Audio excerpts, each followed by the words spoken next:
Hey love bug, it's me, Emma Upton, clarity wizard, resistance whisperer, and professional fog lifter. And in plain English, I help high achieving women stop circling, name the exact work that you came here to do, and build the real thing using the math and the magic of your work without needing to burn your life right now down.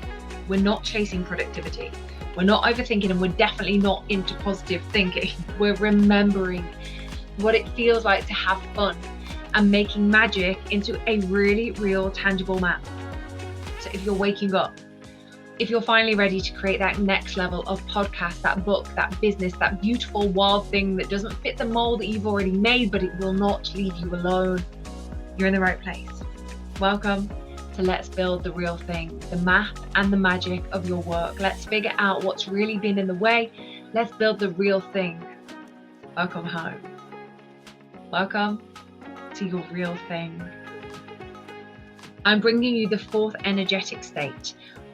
There's going to be more. Please let me know if this has resonated and you're like, yes, Emma, more of this, please, and what it is that's landed, because I want to be gifting you more of this information. The clarity that I've gained through this process is insane. If you're somebody that knows you've got a big body of work sitting underneath you and there's just some missing pieces of the puzzle, I really hope this helps answer it for you and you're able to birth your work into the world, because we know that this process is not a simple process. But when you're able to move beyond the blockers that are in the way, the thing gets to be easy, and not simple, but easy in that you were born to do this. You know how to do this. It's just there's stuff in the way. And my hope is that together we can look at the things that are in the way to mean that it gets to be a really easy and enjoyable process. That hole that we feel like there's more, filling that up from the inside out. So talking about this fourth energetic state of the four that have preceded is the float, the disconnected drift.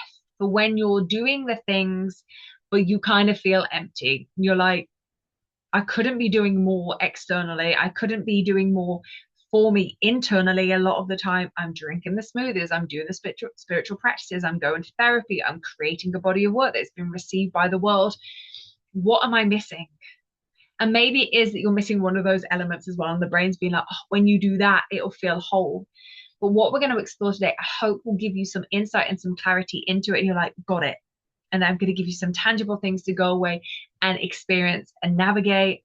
Come back to me and let me know how this lands for you. So if you're in float, you're getting it done, you're showing up, you're checking the boxes, you're replying to the emails, you're being a functioning, capable adult. Everybody is like, yeah, she's got it together, she's the one, we can rely on her. But if you're honest, it feels like you're floating. It feels like you're on an autopilot and there's a deep disconnection. You're like, done, done, done. Like, what's next? The scariest bit is you're not in crisis. Quite often it's helpful to be pushed to that edge. You're like, well, I've got to do something differently because it can't be this. You're not in that crisis state, but you're not quite alive either, in this floating no man's land state. So this is what I've identified as being the float state. It often shows up after a big push, after you've been working towards something and you've gone all in. It can be after a burnout, after months or years of just over functioning your way through life, your way through your business, the way through everybody else's expectations, the high standards that have been set for you, that you're starting to realize, holy moly, this is a lot for one person. So maybe now, if you're experiencing float, your system has shut the gates and you're tired. And it's a new concept for you, but you're tired.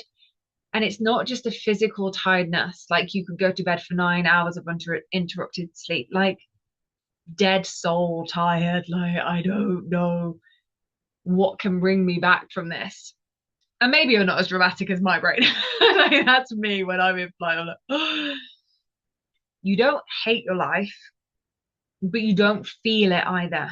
And it feels like you're drifting from one task to the next. You're going through the motions. It's foggy, a little numb, a little like, is this it? Is this really what I signed up for? And my parents are only going to get older and my children are only going to become teenagers and I don't know how to navigate that. Like, really? Now, float is sneaky because it mimics peace.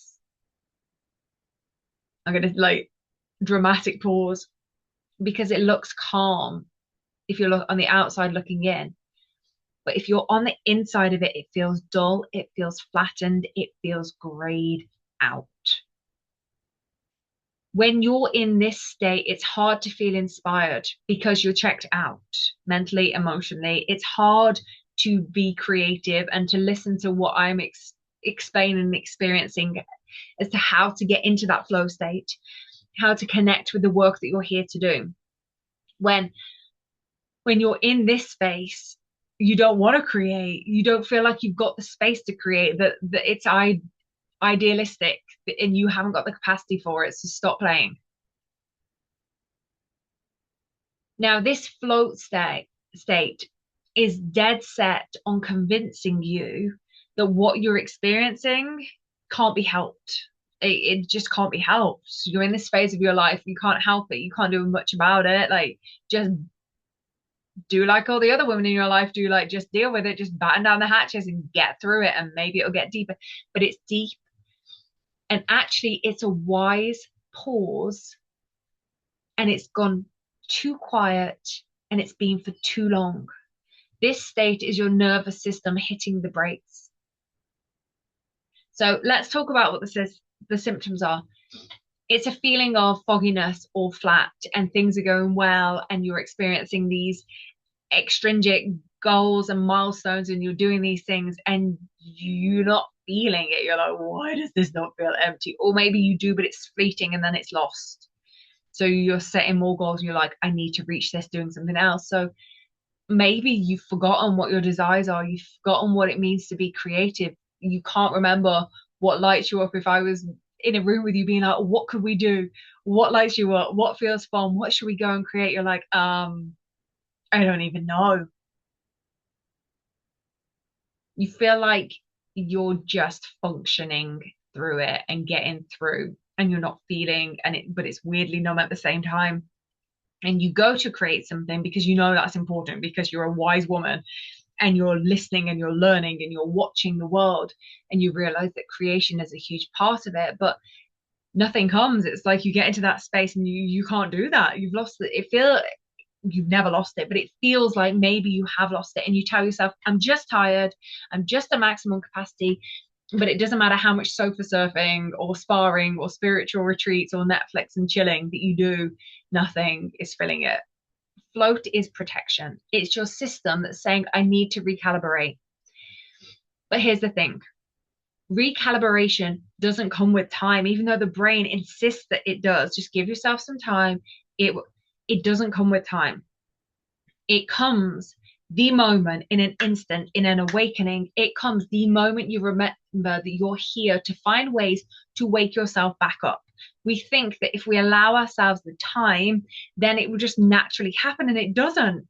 You've got to be dead serious about this. I'm so serious about this, of being willing to explore, okay, well, how am I going to wake this part of me back up? Because I know there's more. I know there's something inside of me that is calling to me, but I'm not sure how to go about this. And this is why you're here. And this is a good thing. So action the donut things that I'm sharing over these episodes, and then come back and have a chat.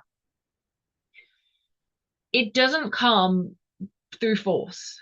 Bad news. Like, we can't force ourselves into this. You can't strategize. We can't set objectives and then you just do it. Because if you do that, you're back in the push energy, and that is not helpful. That's one of the four. So it doesn't happen by force. It doesn't happen by push. It happens by making space for tiny moments of aliveness to come back into your life, one spark at a time. Noticing one flower on your way to work, going home the long way home and picking up a coffee before you go back to get the kids, and the madness starts all over again. And this is what we do inside Find the Thing. We talk about how, because we forget the world pushes it out of us. Grow up and get in the real world.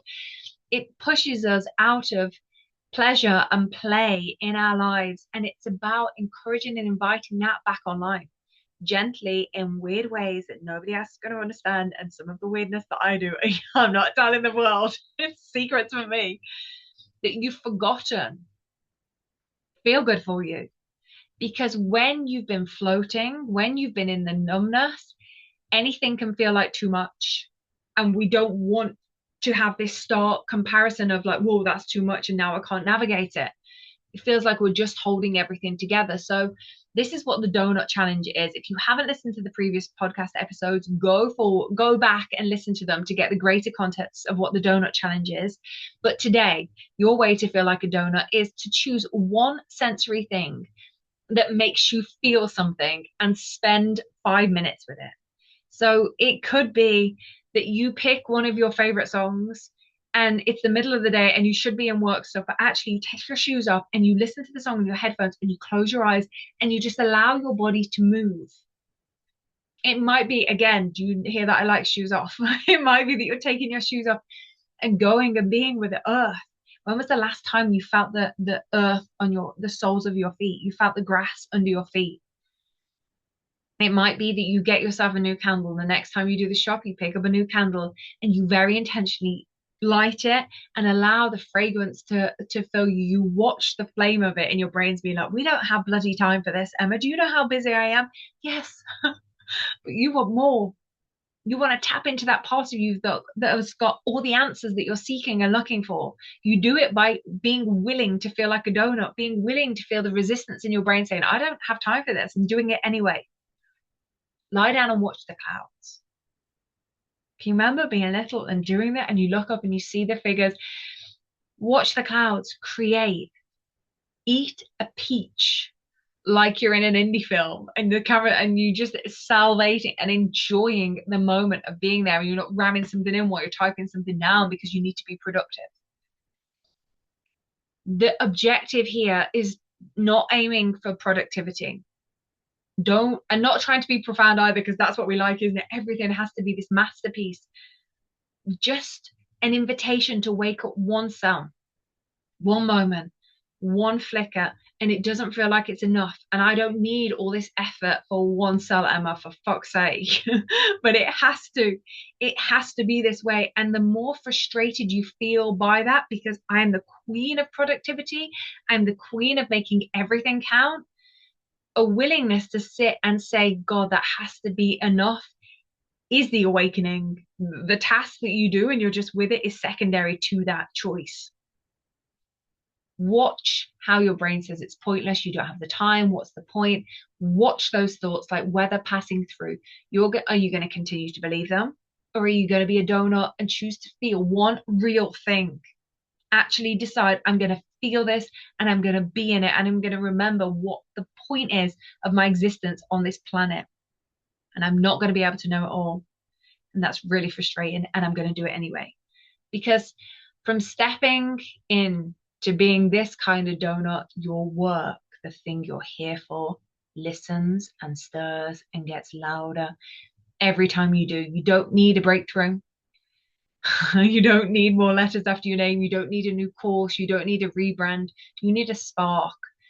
And you are the only one that can create it for you. And it's so frustrating. Nobody else, nothing else. You. Let it be small. Let it in and let it be yours.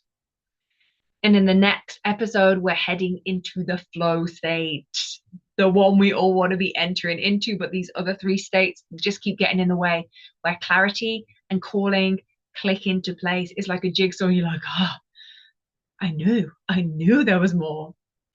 And your work starts to feel like a living, breathing extension of you, and it starts to grow and it starts to compound and it all starts to make sense. If you're ready to gently resurface in a way that you haven't before, and still getting very real, tangible results, find the thing and make it real, is where we remember how to do this, to remember who you are, to remember the work that you're here to deliver and build what's next from there. Remember, your job is to remind yourself what it feels like to take it slow. You're doing beautifully already. I can't wait to see you next time. Much love.